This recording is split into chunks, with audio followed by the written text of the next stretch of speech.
funny. The first thing that comes up is Steve Sarmento, long-time listener, first-time hanger. And because I didn't have my cameraman thing. I'm Pete Wright, and thank you for joining us on our second late-night Lonely Hearts movie hangout. We're talking tonight about The Dark Knight Rises, and our esteemed panel. First of all, we've got the inimitable Andy Nelson. Howdy. Hello. And we've got Chad Stoops, who's joining us tonight as Pissed Off Robin. Hey there. I'm not so happy about this. I think we caught you in mid-brood. I'm eating the Subway, so is that okay? Yeah, that's fine. That's good. I just said pizza. And Steve Sarmento. Steve, welcome to this. You missed us last time. We were so excited to have you, and then you totally ditched us. I'm sorry. It was my daughter's birthday, so she takes priority. Well, there apparently you have it. Sorry? We know where things stand around here. Priorities and such. Okay, so Dark Knight Rises. Andy, yes. let's talk a little bit about this movie. First of all, the movie opened with a bit of an inauspicious midnight showing on Thursday night, and whatever connection. I know, at least, Steve, I don't want to actively leave you out, but I can at least speak for Chad and Andy and myself that we all have a deep connection to Colorado, and all of us grew up there, and we were all very present for the last time Colorado was hit with this kind of a crisis, and this brings back some stark memories. I don't necessarily think we need to think too much about it. It was a difficult Thursday night, but I think really Christopher Nolan probably said it very best, and then we can move on. Andy, do you want to share his statement? Yeah, let me just read this here.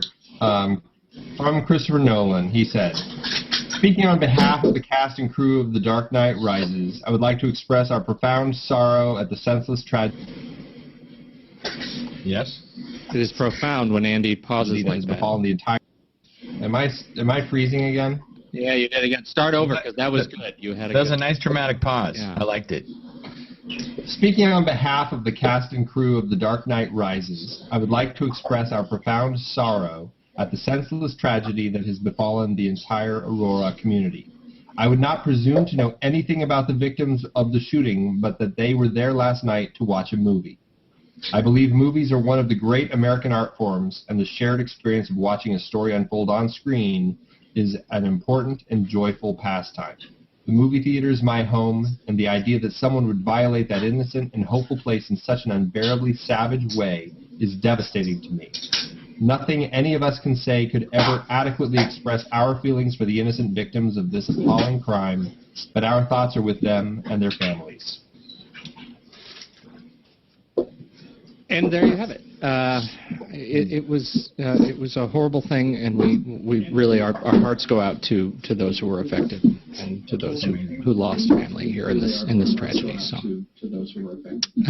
So that said, the movie does in fact go on, and it went on, and I think by now I hope I can say all of us have actually seen it. I think so. I'm getting an echo. Yes. I started actually playing the chat because I'm a professional broadcaster. Okay. The movie went on. I think we have all seen it by now, and so now let's start talking a little bit about it. I think how did this movie stand up? I was going to talk right to Chad, but he looks like a cow right now. You're like the waiter walking up just as your patron takes a nice big bite of the sandwich. Yes, agreed. Yes. The question on my mind is, how did this movie stack up? How did this movie stack up to expectations? How'd you feel about it? Who wants to go first? Steve, you know what? Steve could go first because he's the okay. go first. Okay, all right. Well, I have to say, it's a nice. I didn't mean to fill you with this much sorrow. No, it was a nice closure to the story. I think, the series really peaked with, part 2, The Dark Knight. This wrapped up all the loose ends. It really felt like the closure to that, but I felt like there was such a bigger conflict for the character of Batman and Bruce Wayne in the second film that should have been there and carried through in this third one, and it just wasn't there as much. He seemed much more absent from this film. As far as his role in the conflict of this story was not so much about him, but more about the city. So it is a Batman movie, but he was just not such a presence as he was in the previous film, where it's him against the Joker. And it's personal. And I felt like this should have been personal because of the way they crafted the story and the connections, but it just was missing something that I felt I was hoping and expecting. Robin, follow up with that. Yeah. I just want to know how Bane eats. It's extremely painful. That's what you've got. Yeah, that's what you brought. That's your critical analysis. That's right. No, I think Steve had a point. I mean, I kind of went in there. I felt like I was watching it at somebody else's house because the people behind us brought all their kids and they were all under maybe 6. Oh gosh. They're asking questions out loud like, "Can I pee now?" And I was like, "Really? Now? Are you talking this?" And it was just, oh my gosh. And then the father, actually fell asleep 45 minutes into it and started snoring. Wow. Well, it's a long movie. Wow. No, that's what we kept saying. Wow. I mean, it was crazy. But I thought it was a bit. There was a lot of explaining in the beginning and a lot of detailed stuff. It seemed like for so much movie, there's a lot of movie. It seemed like there was almost too much going on for the length of time that it had. There was almost too much. It seemed like it had to have been longer to explain all the stuff. It felt rushed even for me with all the stuff they had to explain. I did like the ending when it got to that point, but yeah, man, it just seemed like it was a big, long. It seemed like a book, like he was about to say, you'll know it's time to turn the page. And it's just from one thing to the next, they were just having big conversations about what was going on. But it felt muddy. Is that where you just felt a little bit too convoluted for what they needed to get across? A little too convoluted, and to actually wrap up the story. To wrap up the story, yeah. Now I want to ask you something, Peter. Are we kind of prohibited? Are we supposed to say like spoiler alert? Oh, let's do that now. Spoiler alert. I'm feeling if you're listening to this show, you're going to be spoiled. It's a little early, right? There are only 3 days in, and so. But yeah, I think we're free to spoil. Go forth and spoil. Okay. You've been warned. Turn it off. Or maybe they could, for the next couple minutes, we're going to spoil something, and then they can come back in after we spoil it. Okay, go ahead. So spoil away. I did know, I don't know why, but I felt like the only reason why Gordon Levitt was in it, he had to have been Robin, which was cool that they had that in the end. I thought that brought tears to my eyes. I don't know about you guys. Did any other man cry? Were there any other man tears here? Not at that point. Tears? No, when he gets into the Batcave and he's walking in there and the platform rises up. That was it. I got chills. You got a man tear, didn't you? Yeah. Oh, I did. But when she gives him the bag and she's like, "Oh, you should use your real name, Robin," it was kind of like a groaner, like, "Oh, really? We're gonna do that?" And I mean, I can see it, and I was like, there were a couple points where things were just delivered in ways that I felt undermined the strength of the story. I mean, spoiler, you kill Bane on a punchline. Really? Yeah. She comes in and it was like, boom, the no guns thing, and I was like, and that's it. Yeah, that's it. I was like, where's something else to that? No, I thought Bane was going to stand up and keep fighting. That was going to weaken him, but I wasn't expecting that to be the final blow. I was like, seriously? Yeah. That was. I think that it's fair to say that was the big low of the movie for me. That was the big low.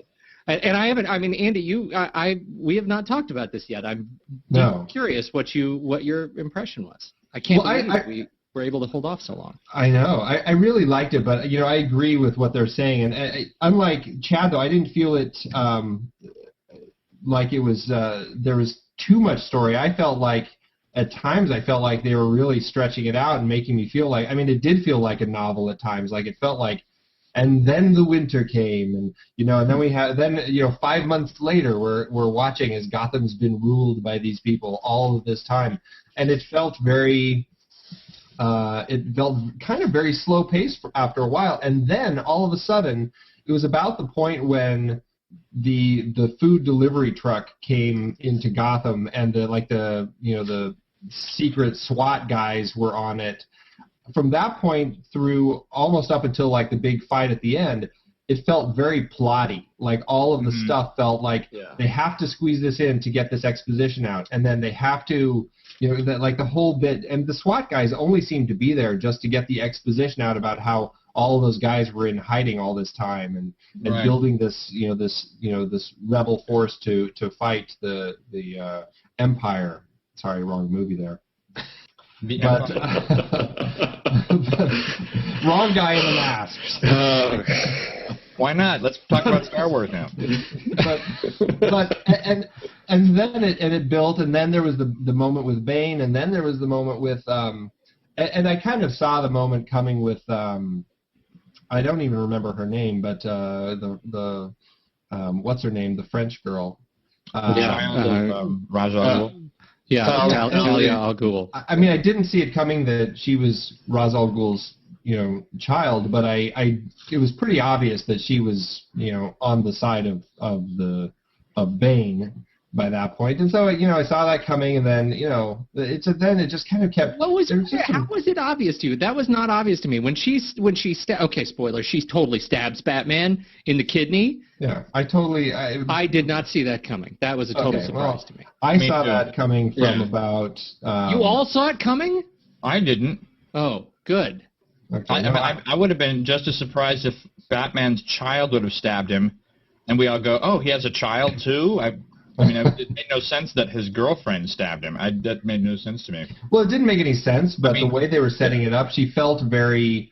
Like there was just some weird things going on between like the Bane, bring me the girl, and just all that sort of stuff. And the way I think the biggest thing for me was there's a couple cuts of her when she's standing in the Capitol and everybody's fighting outside.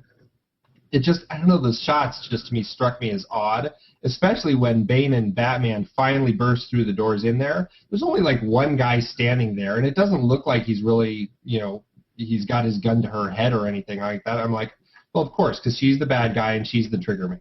It's like, I don't know. I just kind of. You're a rocket genius. It's not like I knew it from the beginning of the film or anything. Yeah. Because you're kind of setting it up that way, like you knew it, like right at the opening credits, and then you were like, ah. Hey, Andy, I just want to say, I understand what you're saying. I think what I meant was, I did think it was long and drawn out. It just seemed like whenever they presented new things, they kind of rushed through the scene with it. But there was so many of them that it seemed like instead of making it so long, they should have taken the themes and done something with them as far as like having some more action or something. Yeah. Because you can't see Batman. You don't see Batman's laying around for most of the movie on his back. Yeah. He's just laying around. Yeah. I mean, like a lazy Batman story. Right. Well, what really bothered me, and it still bothers me, is that scene on the roof where Daggett delivers like the most blatant exposition ever. Oh, the clean slate, the thing that will like magically erase your, that's. We give this like horrible exposition. I'm like, who wrote that line? And we're going to spend time explaining that, whereas what the heck was going on the plane with the scientists, and they're doing a blood transfusion, and it's like I figure out later on, and I appreciate that I have to piece that together, but to me that seemed more crucial to the story, that we're killing this guy off, but we're going to keep him alive, that there should have been some reveal later on about that. I mean, I'm smart, I can figure it out. Well, then don't spell out this clean slate thing, which is just a minor little MacGuffin to give, Catwoman some reason to be doing something in this film. And it just like you can be really cryptic on one end and then just so blatant on the other in the same film. I was like, balance those out somehow. Well, I think that's a really good point. And I feel like I'm maybe the lone holdout. Like, I feel like most of it was really well put together, and I thought the experience overall was pretty good. And we can talk more about kind of how it fits in the realm of the trilogy, but that point alone, in particular, the setup of the scientist and was tricky, because the entire first sort of beat of the film is that giant rescue or the giant takeover and wreck of the plane, and it's made up as a really big deal in terms of just the amount of action that is devoted to this initial scene, and it's the result of that is this this scientist who gets another 2 lines in the film and ends up being not as sort of overly critical. And for a series, I think add that to the list, add the clean slate to the list, and don't forget we get the exposition again when Batman gets to talk to Selina Kyle about it. Yeah. They just keep talking about it and explaining what it is, because Now I have a question. But the whole series, I think, has been so well intentioned that to see some of these moments, they feel like they were just sort of forgotten in editing. That's just kind of how I left with it. Okay, let me ask you a question, Pete. What do you think about, or anybody here, because they mentioned Harvey Dent, and you obviously get to see the Scarecrow and you see Ra's al Ghul, but it's interesting that no mention of the Joker is in it at all. And I was wondering if that had to have been intentional, but from what I understood, there was a lot of extra footage that they had, but they didn't even do flashbacks. And do you think that would have been crass? Well, would that have crossed the line? I don't know. Christopher Nolan said that because of his friendship with Heath Ledger that he developed on The Dark Knight, he just felt out of respect for him that he just didn't want to bring that in, because he didn't want it ever to feel like he was just using that whole thing with Heath Ledger to try. And that makes sense, yeah. So I mean, that's really what it was. It had nothing to do with the story. Yeah. It was purely having to do with that. Which is interesting. I look at this story that they have now with Bane, and I'm thinking, gosh, I wonder what the story would have been like had, would they have brought back the Joker? I mean, it seems like they would have brought back the Joker, but it's just interesting, this whole story of him going into his death, and even with it starting off with Bruce Wayne, he's hurt to the point where he can hardly walk. In the first half, he can't really fight. And I'm just wondering if it's just interesting, that route that they took. I watched it and I was thinking, gosh, I wonder what would have happened had Heath Ledger still been alive. Would this have been, this movie that would have taken on this whole different realm? Would Bane even be in it? On that point, I mean, how does Tom Hardy's Bane hit you? I thought it was awesome. Was absolutely terrific. I thought he did such a hauntingly good job. It was riveting. It was really riveting. I absolutely loved it. There were still lines that I had a hard time understanding, but for the most part, just the character and the way he played it was it was really a terrifying character. It really was. I think him and Batman should have just more dialogue together, but you can't hear either one.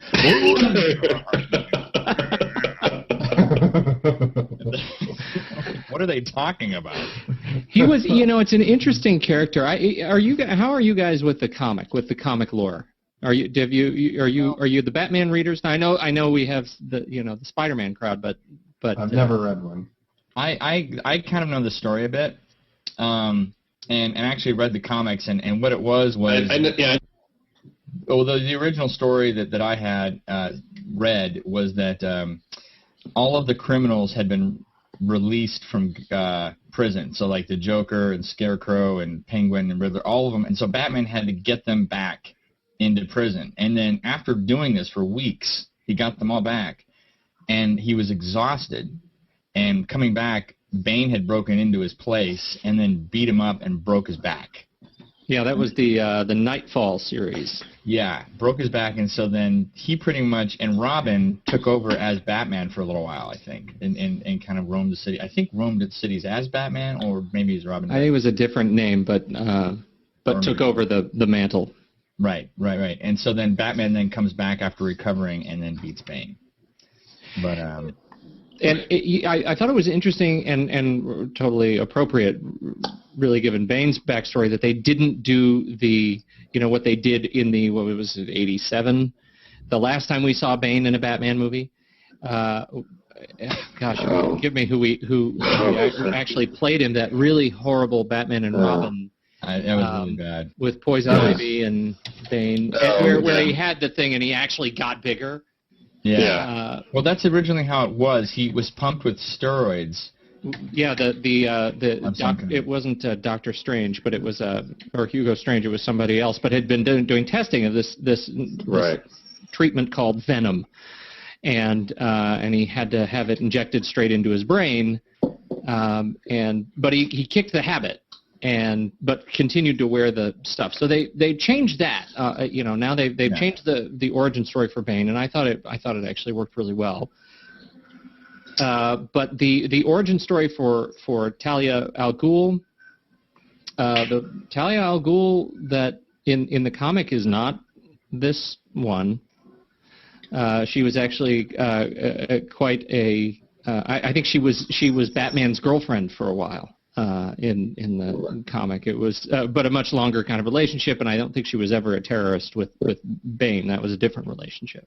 Mm-hmm. So they made some questions. They munged a couple of things together to make a new kind of a whole. But in terms of the overall kind of backstory of the criminals, did you buy it? How did it fit for you? And I think in particular with the first and second movies, now that you see it as a whole piece, how does it sit?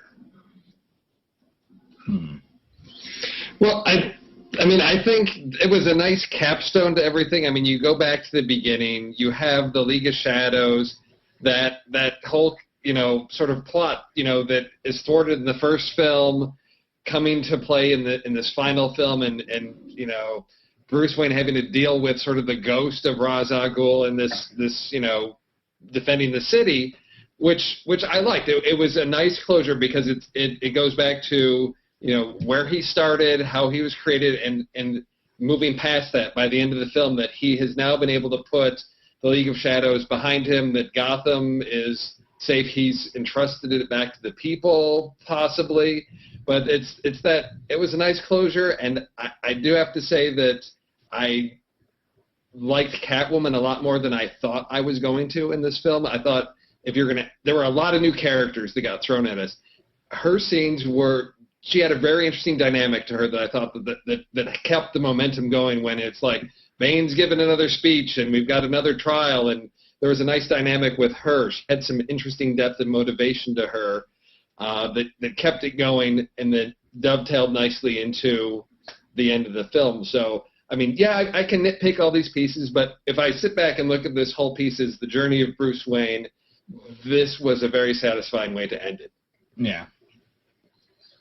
That was absolutely my impression too. I started watching The Dark Knight last night to get ready for it, but I didn't watch Batman Begins, as part of it. But the thing that I found really satisfying is that we end up in a way, this was a trilogy I didn't expect to be a trilogy.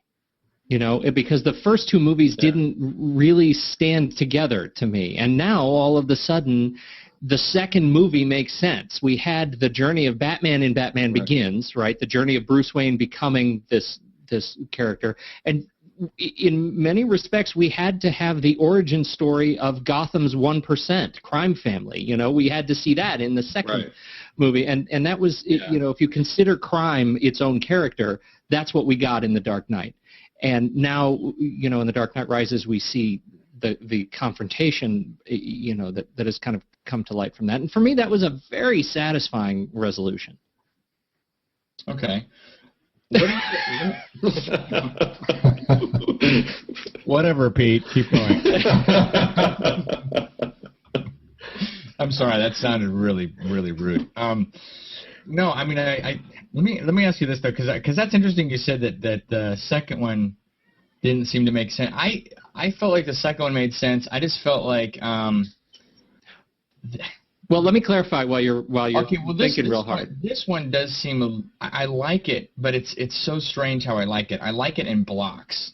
I don't know if I like it as a whole yet. I like it in sections. Like I do like Selena Kyle's character. I really liked her character. I had a hard time that they took Alfred and they had that really great scene. The scene that they've had in all 3 movies now with him not wanting him to fight. Yeah. You know, Master Bruce Wayne, blah, blah, don't leave, Wayne Manor, and I'm supposed to take care of you, and I love you, and then it's the same scene they've had all 3 movies where, it's like, how he owes his family this debt, and then he leaves and gets him some kippers. I don't know what he gets him, and then gets him some kippers.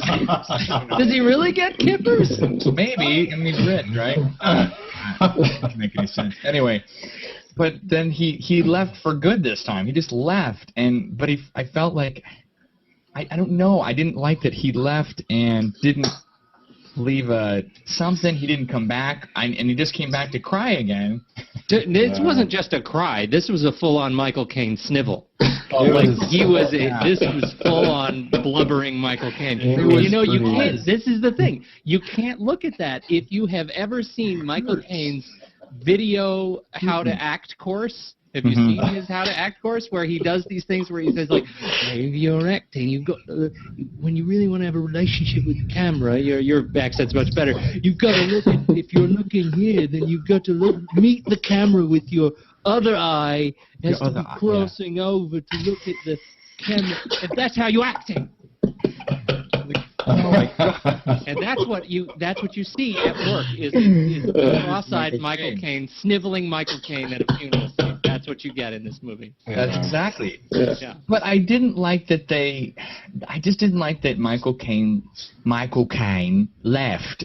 He let Michael Caine no more. Yeah. He just left him there, and then it was just Bruce Wayne training by himself, and I wish that they hadn't done that. I liked Selena Kyle. I like that she was. I think that what Steve said. The cool thing about Selena Kyle is that she wasn't just Catwoman. She was like this. She was a cat burglar, and there was a reason for her being. You would want to call her a Catwoman. Right. That's what made it cool. It wasn't that I'm going to play Catwoman. She is this identity, this person. Mm-hmm. I think what was hard for me is that I don't understand why. I kind of understood why Batman trusted her, but I think it felt more like. I guess I would have liked it if he had to trust her instead of I trust you, because it felt like he trusted her out of nothing, and I didn't understand. Yeah. Where in fact she actually had to trust him because she had to trust him. The escape from the rooftop. Like she had to go through that journey, and he did not. Mm-hmm. I think that's a very astute. So, who was I interrupting here? Andy, Steve, were you guys going to jump in? No, I agree with Chad. I really did like Selena Kyle, but there were elements to the relationship that I think that's how I feel about the film. And I think we're all saying this. We're bringing up a lot of the negatives, and I think on the whole, I still really enjoyed the experience. I really enjoyed the Dark Knight Rises experience, as I've enjoyed all 3. Is it my favorite of the 3? No, it's probably my least favorite of the 3, but I still really enjoyed it. Mm-hmm. There were just a lot of things going on, and I think Chad hit it well. There were a lot more bads with the goods this time, and I think when you look at it in chunks, you can find this didn't work very well, that didn't work very well, this didn't work, but this really worked, and you'll find all these elements all through. And when you put it all together, it doesn't really add up to a cohesive whole. But it still is a fun film. I mean, it still is enjoyable, and it's. Am I hearing you say that you didn't like it as well as either of the first 2? Is that where we're going with this? That you guys are all saying that you don't like it as well? Yeah, this would be my. Steve, is somebody? You got some meetings going on over there? Yeah, there's all kinds of things going on in the kitchen, so which is where I am. So I don't know.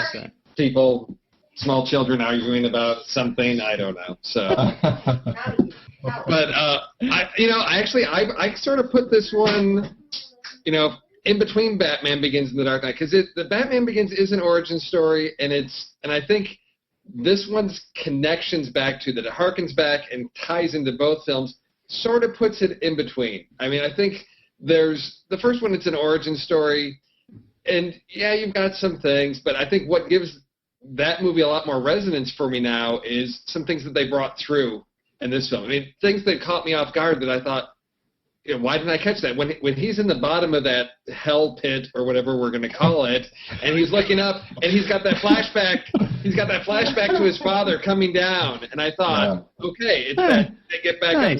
We're going to bring those things back again. And I thought, okay, I'm feeling more resonance to that story now, because we can see how this is his whole, you know, facing this conflict again. I think it gives more meaning to those films sort of retroactively. So I think, because I've only seen it once, I think it's one that, you know, piecing together the plot in those things on a second viewing, I think it's going to hold up a little bit better. And I'm going to put it sort of in the middle of the three is where I'm going to rank it.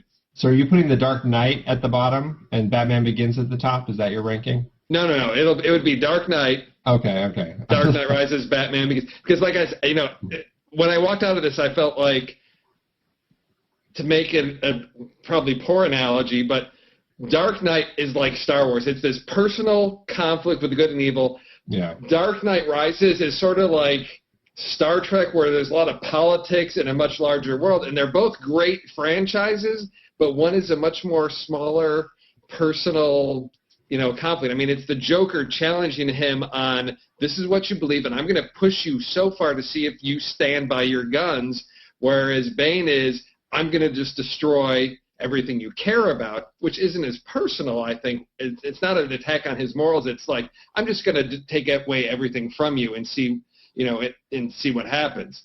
And it's still, you know, a good story, a powerful conflict, but like I said, that personal good versus evil, questioning your morals, to me will always rise above the more complex, many moving parts. You've got Gordon, you've got the SWAT teams, you've got all these moving pieces, which make for a good story. It just doesn't, I think, resonate the way a nice personal, reflective, you know, moral story does, like the second one. Yeah, and I think, I just want to say, I think that Batman in this one, this is why I think, well, in the third one, Batman, in the first one, Batman had something he needed to find himself, you know? And in the second one, it defined what he was searching for in the first one. But in the third one was so weird. It was like he lost all of that. Then he lost all of his money. And then he ends up in a hole. But he doesn't, I don't see him, I don't understand who he was in the third one, I guess. Because it was like a rebirth story, and I think you know, the thing about the hellhole, which, you know, a complete aside, but I kept asking myself, how did this guy who has no money and no identification, how did he make it back from Hellhole Land all the way to Gotham City? Well, it turns out Hellhole Land is actually a suburb of Gotham City. Right. I don't know if you noticed that. It's a suburb. There are a lot of holes that I don't know if you noticed. When Bruce Wayne falls, it's always in a hole. He's good at that. Really, his dad's advice should not be, what do we do when we fall down, Bruce? It's, what do we do when we fall in a hole, Bruce? I'm going to have to be real specific. You know the hole, Bruce. Well, no, I think, you know, I think the point is right, is in the second one, it feels like at the end of the second film, he suffers a greater loss. Whereas in this one, I mean, yeah, he loses his money, his back is broken, he's lost everything, the city's being destroyed. But I just didn't feel like he really was struggling with loss, because he was still, at the beginning, you set him up as like, I have no motivation to live. And now it's like, well, that's a really, you know, that's a severe loss. Now this one is like, look, you don't have any money. And it didn't seem to faze him. He's like, I'll answer my own door. And it's like, oh, I'm in this pit. Well, I'll just fight my way out of this hole. And it wasn't like something where he had to sit down and really struggle with things, because we'd already seen that. If we saw that again, it'd be like, oh, we're back here again. We're going to see him struggle with some personal sense of meaning. But see, you know what? I mean, this is where, because I think Selina Kyle actually outlines your frustration, which is even, or not even say it was Marion Cotillard. What was her name? Is the other CEO, Talia, right? Before we know she's bad, right? Unless we're Andy, who knew all along. What she actually said it. Even the rich get poor different, right? I don't know what the exact line was. She says they're in the house and they've lost power, and she says, even the rich lose all their money or lose everything because he gets to keep the house. He loses everything, but he gets to keep the house. Oh no, that was Selena. Was that Selena Kyle? That's Selena Kyle. Yeah. I found that really. I mean, that I think is really important because if you don't, if you're, we're sitting here. I mean, it's easy to be hypocritical about the characters and motivations and individually, but that's why I think the whole package of this film is so it's so important because we end up being in this position to look at I think what Nolan has done is made these characters such powerful representatives to what's going on in the world right now. And in a way we sort of need the Bruce Wayne side of his character to be blasé because he needs to represent that sort of character evil for us. He needs to represent that so that we buy it when Bane drops the floor out from under Gotham. Yeah. But see, I guess when he fought Bane, okay, here's the thing is when he goes back, I guess that got me kind of confused. Along Steve, I get that part, Pete. I get the part that he has to be that guy, the rich. He has to be that guy as Bruce Wayne. But what was weird is it was like watching when he went back into the Batman outfit. It was like that was the first time I've ever seen him go in the Batman outfit as Bruce Wayne still. It seemed like he was in Batman. When he got into the costume and then he went to go fight the first time, and it felt like he was just still Bruce Wayne fighting Bane. And I think that's what was kind of weird for me. And then when he broke his back, it felt like it wasn't until the end where he kind of got all that back, but I just was wondering I guess I was lost at why he didn't... he was explaining it, but I didn't quite grasp. Maybe you guys understand this. Why he was at such an all-time low at the very beginning and continued to sort of carry that through until he had to fight himself out of the hole that he was in. Well, I think Christopher Nolan had said something how people always see Bruce Wayne as two, or Bruce Wayne Batman as two people. But he said it's really three people. There's the three masks. There's the Bruce Wayne mask. There's the Batman mask, and there's the Bruce Wayne public mask, which is when he was out in public. But then there's the Bruce Wayne private mask, which he says is still really just him as a little boy.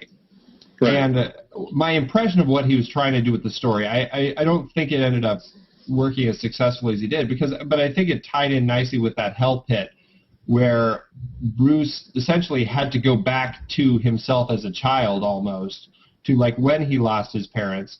And just like Bane, he had to be the kid who escaped from the pit. And so it was the first time as himself as Bruce Wayne, the child, where he was finally able to really climb out of the hole on his own and finally able to kind of become, the man Bruce Wayne. And I think where essentially the public Bruce Wayne and the private Bruce Wayne are finally able to merge as just the person Bruce Wayne. Oh, okay. And I think that's what he was going for with the film. And that was my impression. I don't think it worked as well as it should have. I don't know if I would have caught that if I hadn't read an article where Christopher Nolan talked about those three different masks of Well, then how did you Andy, how did you then feel, or anybody here, how did you guys feel about the whole up until that point then?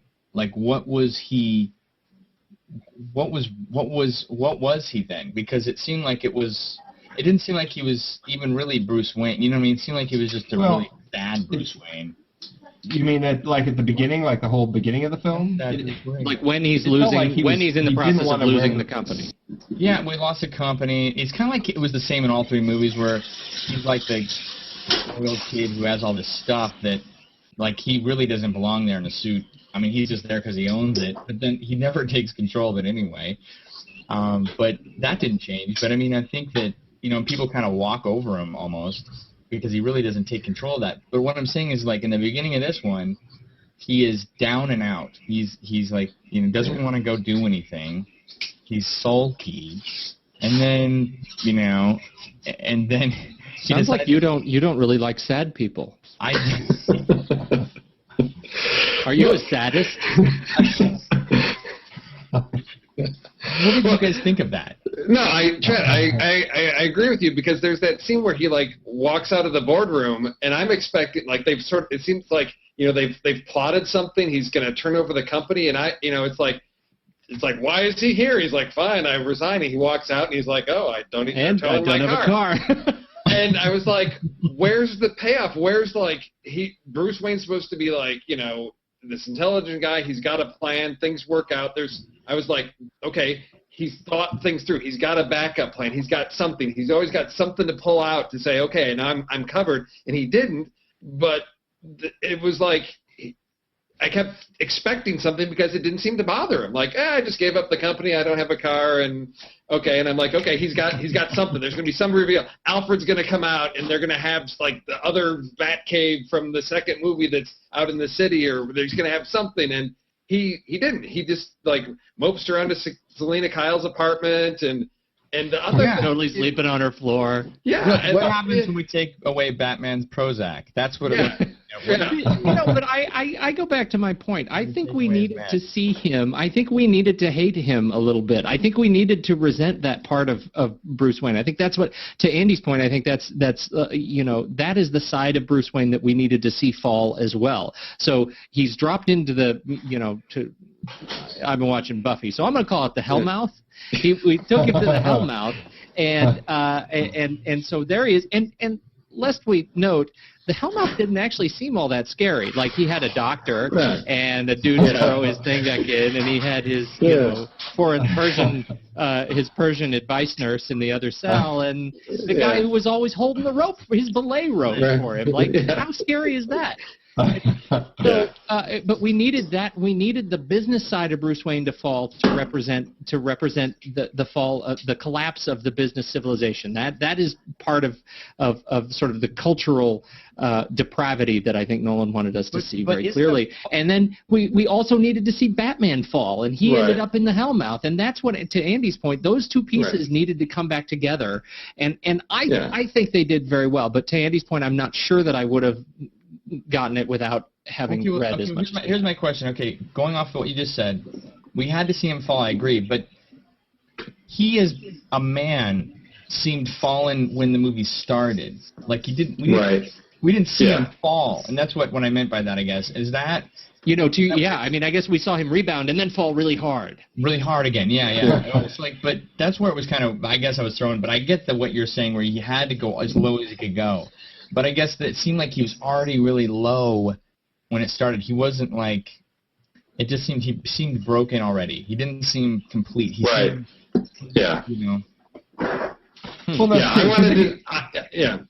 I wanted to see the Bruce Wayne that lost everything, that mask, that public Bruce Wayne mask.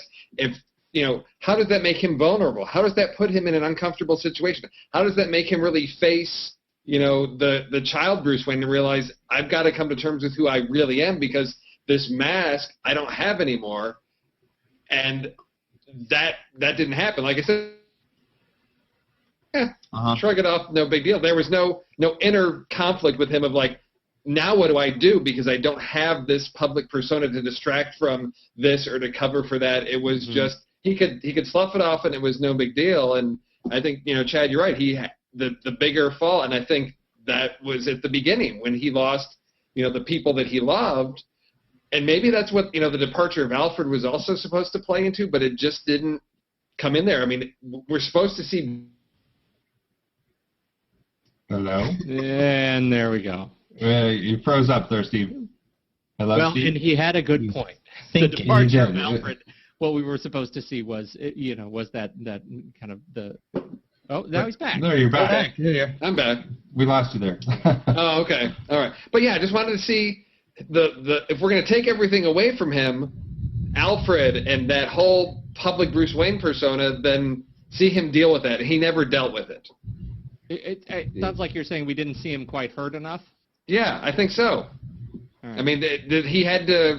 There was no challenge for him. If that was the rehabilitation he was supposed to go through in the the luxury, prison, where he's which turned Bane into this horrible person, which Bruce can kind of be like, it's like, again, he's still the public Bruce Wayne. I've got my private, room. There's people aren't trying to kill him. Like, I've got a private room. And Leslie, remember, Bane, you, it turns out, were rescued. Actually, it's the little girl who did the jump. Right. I beat the little girl. Right. Oh, that's right. Yeah. Yeah.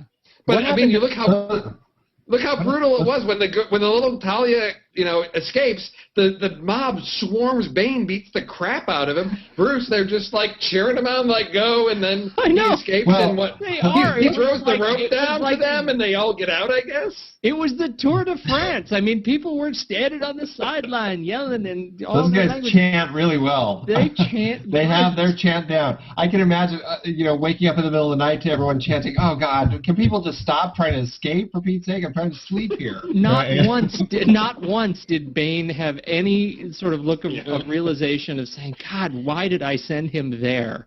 Like, how did I put him here? I thought this was going to be hard. I should have put him at a Days Inn. Like, that would have been harder than this.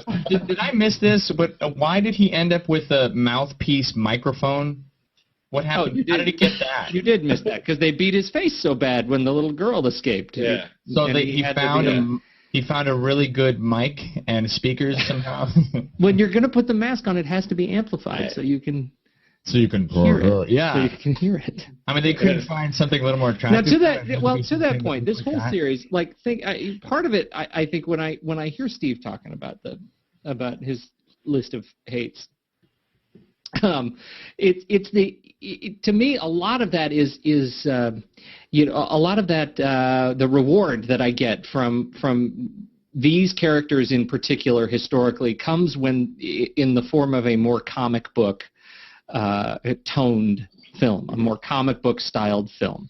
And so if I go back to the Michael Keaton Batman and the Jack Nicholson Joker, it's a much more of a comic book themed sort of tone.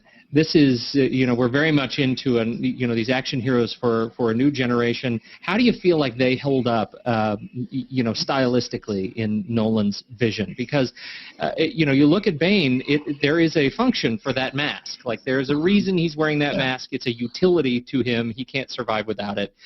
There's a reason Catwoman... I loved the production design of all of these costumes. They were stunning. Yeah. And the reason it looks like she has cat ears is because the goggles are kind of pointed. I mean, that was such a nice touch. How do you feel like Nolan's stylistic vision holds up with these in this genre and with these characters?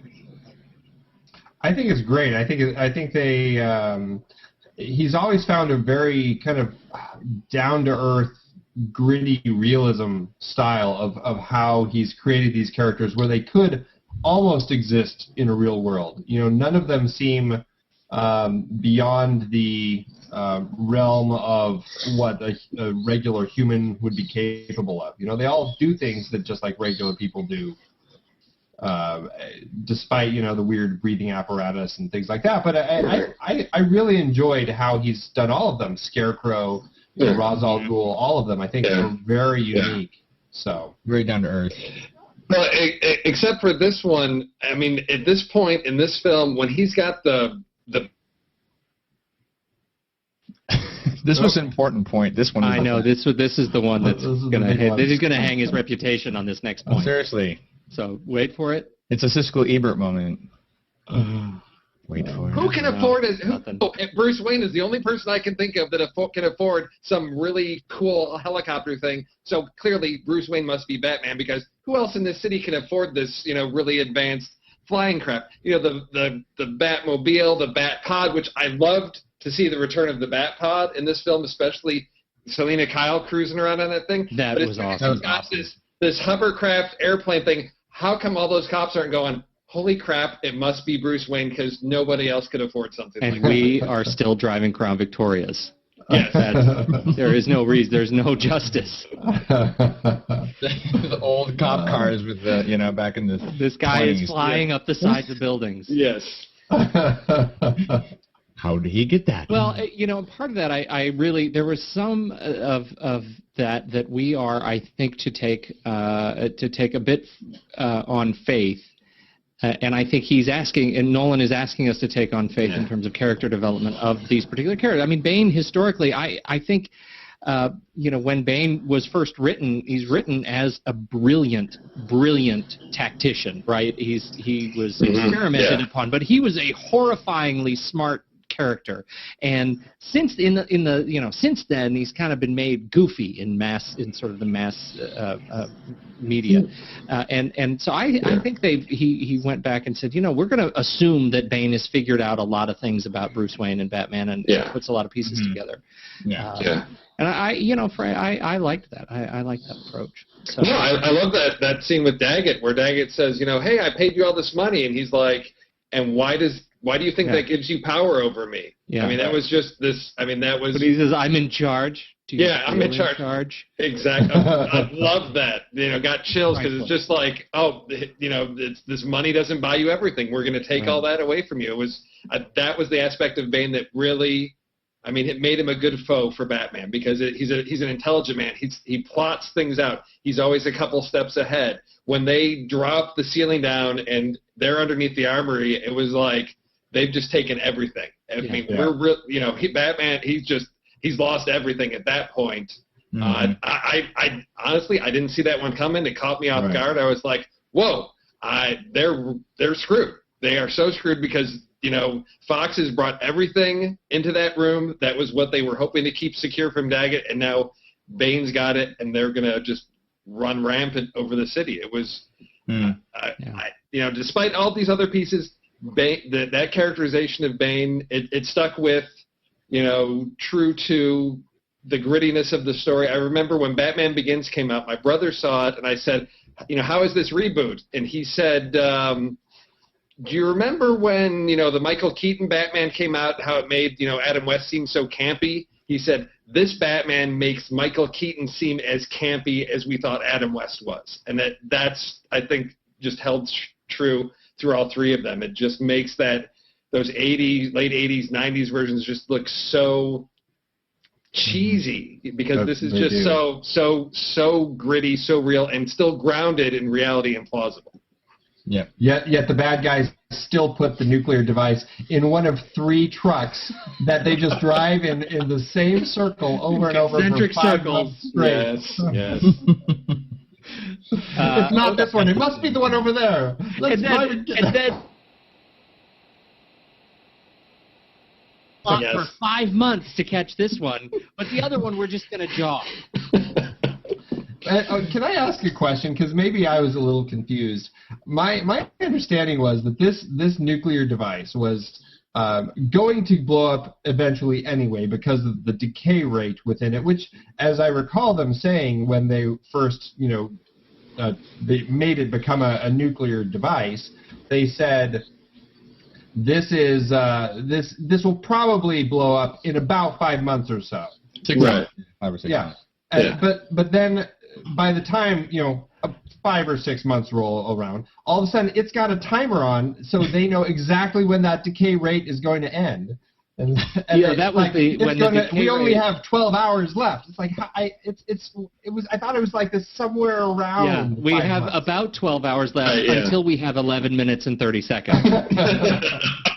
At that point, we are locked in. Well, Andy, when it was about 5 minutes, then that 5 minutes went on for about 20. So Andy, you must have gone to the restroom and you went to the bathroom when they saw that they showed the timer and it said about 6 months. Oh right, I did. I missed that. That's right. That's when they went to the bathroom. It was very clearly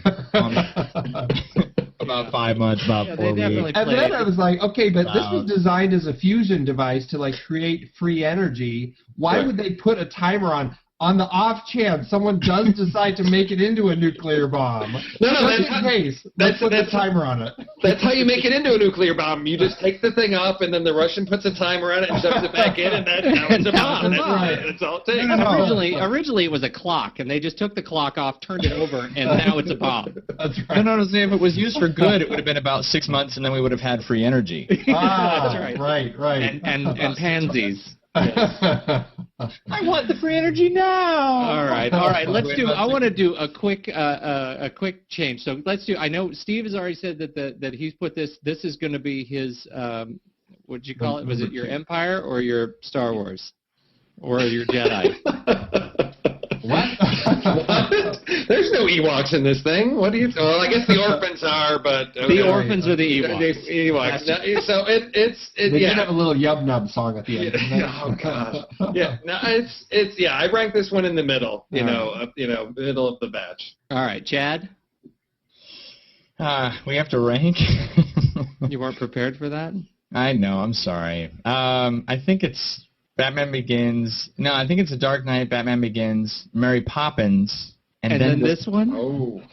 No. You're kind of a sassy little jerk.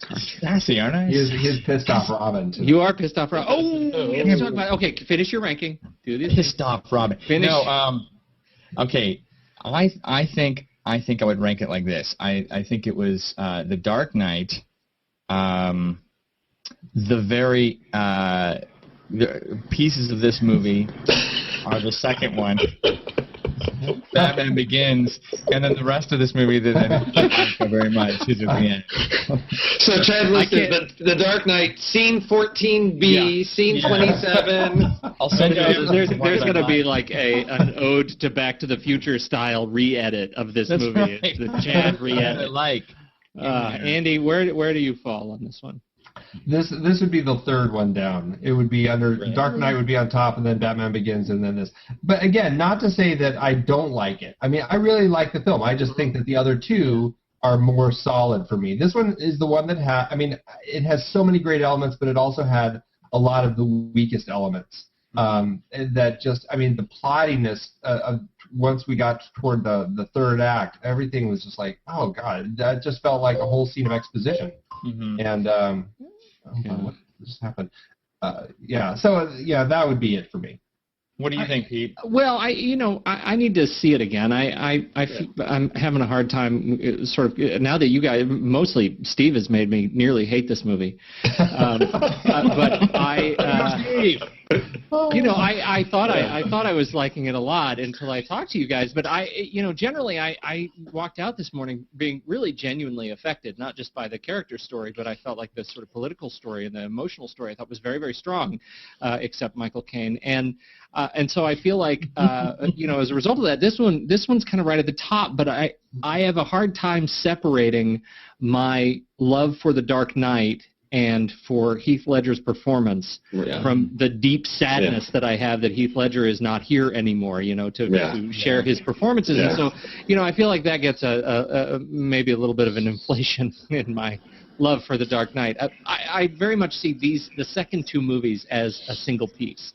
And I think they are going to be best served together in a 6-hour marathon. And the first Batman Begins sort of stands on its own.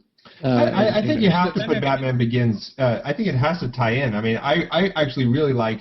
I think Steve said it earlier. How well they made the third film tie in so well to the first and second. Like all the stuff with Ra's al Ghul in the League of Shadows, and finally the completion of Ra's al Ghul's goal from the first film. I thought that was just such a that is a great point, and I guess I wasn't necessarily talking about the overall sort of story arc from the three films, but you're absolutely right, and this was really elegant. And to that point, I want to talk a little bit about how this movie ends.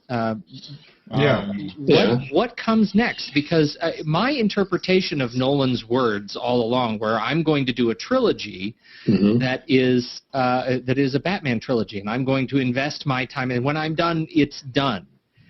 I don't feel like it's done. I feel like next we have an opportunity for another Batman movie, and this time, maybe we get a Robin. What do you guys? If you're putting on your crystal ball hats, what do you see?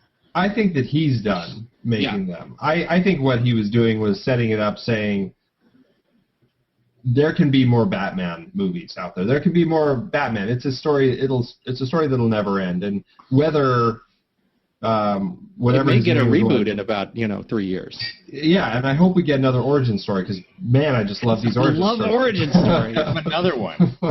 No, but the idea of whether the guy Robin, whatever his Robin the man, whether he becomes Robin or takes on the mantle of Batman. Either way, I think is fine. You know, I liked all of that. I thought it was a nice little touch. Personally, I kind of thought it would have been so much bolder to actually have it end with him dying. When that whole thing happened, I was like, oh, man, that's a ballsy ending, and I can't believe he went there, and I'm so excited that he did. Honestly, Andy's going to say he was disappointed about something. Yeah. As much as I really enjoyed it. No, I was choked up, but I was like, I wish that they just left it with that. And I wish that we didn't have to have the scene of Alfred, the whole little, I see you, but I don't really see you. Hot doodle-doo. I got a whole little bit. Andy, my dream come true. Yeah. Michael Caine's dream. Yeah.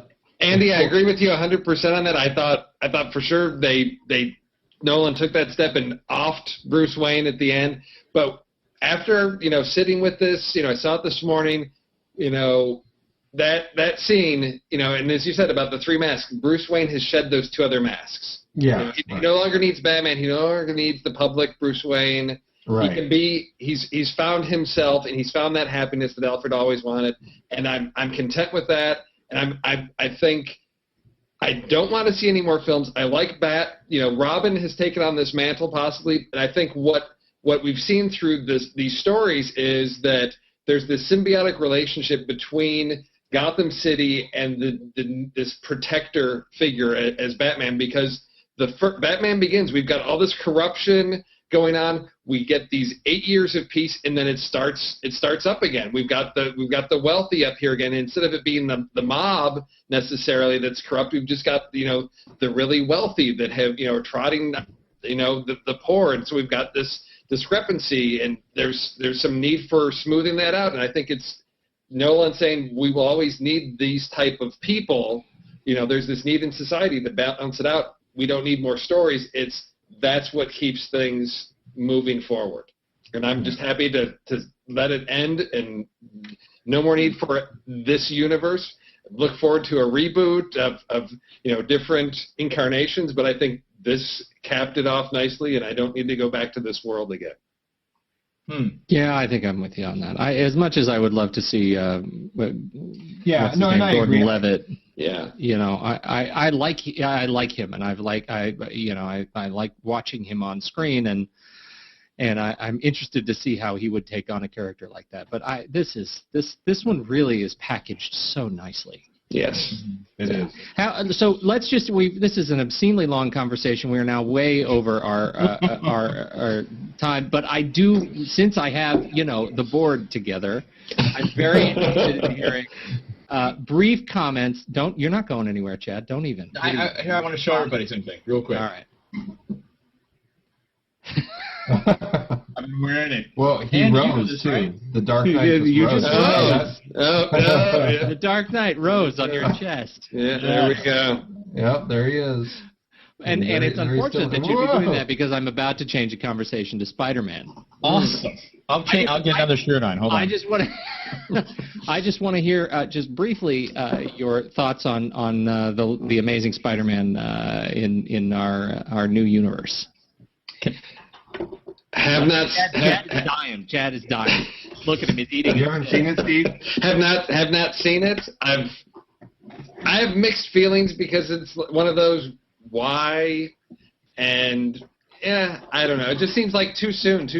I mean, before The Dark Knight Rises, saw the preview for Superman, Man of Steel, which I'm excited about, because it's been a long time since we had like a decent Superman film. I just watched a couple months ago the Christopher Reeve Superman, and then the Richard Donner cut of Superman 2, and I'm like, this is a great Superman story. We got that thing a decade ago, and it's time. Spider-Man, the first two with Tobey Maguire, still fresh, still hold up. I didn't see the need to do a third one, so I'll wait for DVD or Netflix or something. I'm not that excited to have to go see that. I would have been more interested if it had woven more tightly into the Marvel Avengers universe to do something with it.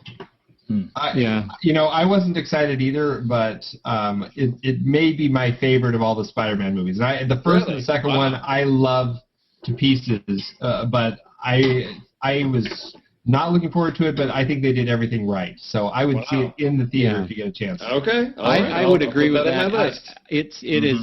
Now that it's aged on me a little bit, it is absolutely at the top. And I think, for me, I got to tell you, Andrew Garfield is the Peter Parker I have imagined all my life. From the very first time I cracked open a comic, he plays the awkward 17-year-old kid in a spider suit as well as I've ever seen it. Okay. And you know what is the most touching point, and Chad, I can't wait to hear you kind of echo this. The most touching point for the whole movie to me is all the swinging and all the awesome is going on, but the point that I think about that really represents this movie is